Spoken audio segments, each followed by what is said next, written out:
नमस्कार, मैं doctor captain Baba Saheb माने, अध्यक्ष हिंदी विभाग, श्री शिव छत्रपति महाविद्यालय, जुन्नर जिला पुणे।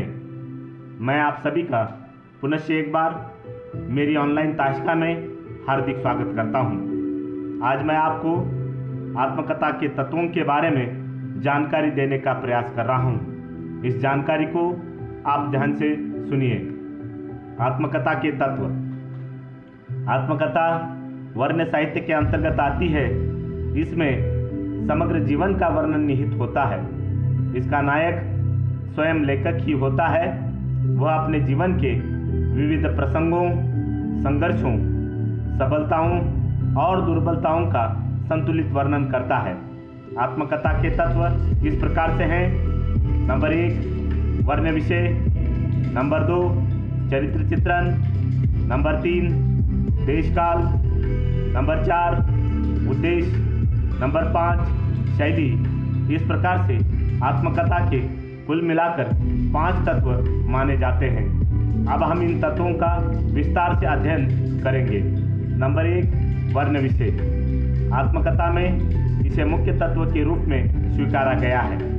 लेखक अपने जीवन की स्मृति के सहारे महत्वपूर्ण घटनाओं का वर्णन करता है, साथ साथ विश्लेषण भी करता है। वर्ण विषय को प्रभावोत्पादक बनाने के लिए वर्णित विषय में सत्यता एवं यथार्थता का होना आवश्यक है।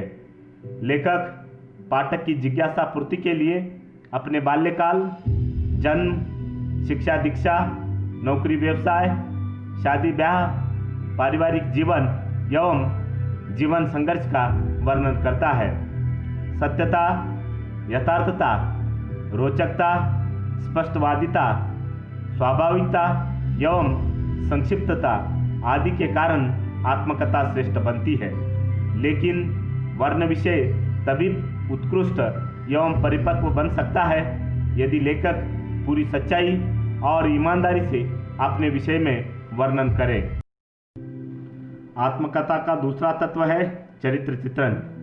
यह आत्मकथा का द्वितीय महत्वपूर्ण तत्व है। आत्मकथा लेखक अन्य पात्रों से पहले अपने व्यक्तित्व का विश्लेषण करता है। आत्मकथा में स्वयं लेखक ही नायक होता है, जो चरित्र चित्रण का मुख्य आधार स्तंभ होता है। नायक ने किन परिस्थितियों में संघर्ष किए, अपनी दुर्बलताओं एवं सफलताओं से किस तरह से अपनी वांछित इच्छाओं को साकार किया आदि का वर्णन चरित्र चित्रण में किया जाता है। आत्मकथा में नायक का परिचय स्वयं उसकी वाणी से तो मिलता ही है, साथ ही उसके आचार विचार, भावना, सुख दुख, सबलता दुर्बलता का परिचय स्वयं के साथ साथ अन्य लोगों के वार्तालाप के द्वारा भी प्राप्त होता है। आत्मकथा में आंतरिकता का वर्णन है, जिसके फलस्वरूप उसके साहस, शक्ति, उत्साह का रेखांकन होता है। आत्मकथा में गुण दोषों का विवेचन सत्यता के धरातल पर करना चाहिए। आत्म प्रकाशन में किस तरह का मोह नहीं होना चाहिए, वही आत्मकथा सच्ची आत्मकथा कहलाती है। आत्मकथा का तीसरा तत्व है देशकाल। किसी भी व्यक्ति की कसौटी देशकाल वातावरण पर ही निहित होती है।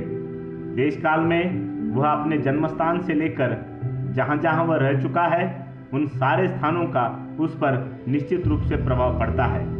प्रारंभ से लेकर वर्तमान जीवन तक के कालखंड का भी उस पर प्रभाव पड़ता है। इस तरह से देश, काल और परिस्थितियों का प्रभाव हर व्यक्ति पर पड़ता है। वैसे ही आत्मकथा के लेखक के जीवन पर भी इन तत्वों का निश्चित रूप से प्रभाव पड़ता है। आत्मकथा में लेखक के जीवन के विविध प्रसंगों के माध्यम से देशकाल वातावरण का वर्णन समाहित हो जाता है।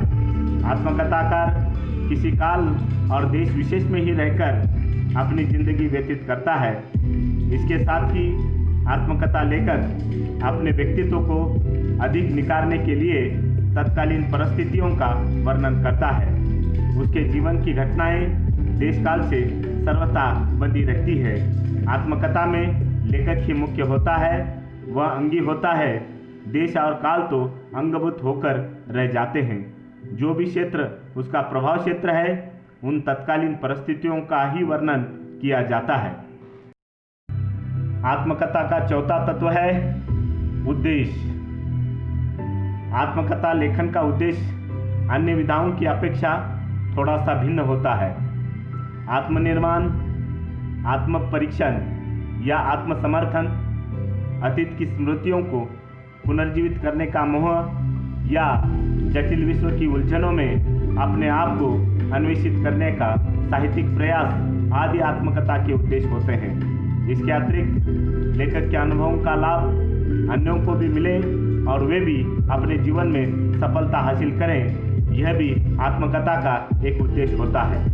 आत्मकथा लेखक जीवन के उतार चढ़ाव, कष्ट, सुख दुख का लेखा जोखा प्रस्तुत करता है। वह पाठक को अपने जीवन के पास पहुंचाने का प्रयत्न करता है, अर्थात अपनी आप बीती को व्यक्त करता है, ताकि पाठक इससे प्रेरणा ग्रहण कर अपने जीवन को सार्थक बनाए।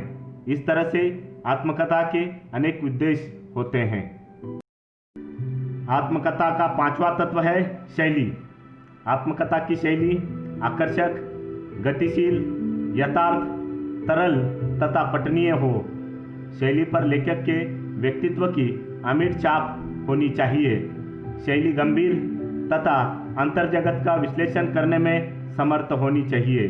आत्मकथा की शैली में प्रभावात्मकता, संक्षिप्तता एवं रोचकता आदि गुण विद्यमान होने चाहिए। भावनाओं को व्यक्त करने के लिए कोई भी आत्मकथाकार जिस माध्यम को अपनाता है उसे भाषा कहते हैं।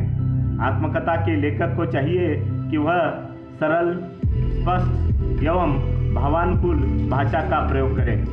भाषा में लोकोक्तियों, मुहावरों और कहावतों का उचित मात्रा में प्रयोग करें। भाषा में माधुर्य और प्रसाद गुण सम्मिलित हों। इसके साथ ही भाषा को श्रेष्ठ बनाने के लिए शब्द चयन विषय और भावों के अनुकूल होना चाहिए। कुल मिलाकर भाषा शैली का प्रयोग पात्रों एवं उनके भावों के अनुकूल होना आवश्यक है। तभी जाकर आत्मकथा की रोचकता एवं प्रभावात्मकता बढ़ सकती है और वह आत्मकथा दीर्घ प्रभाव छोड़ सकती है। धन्यवाद।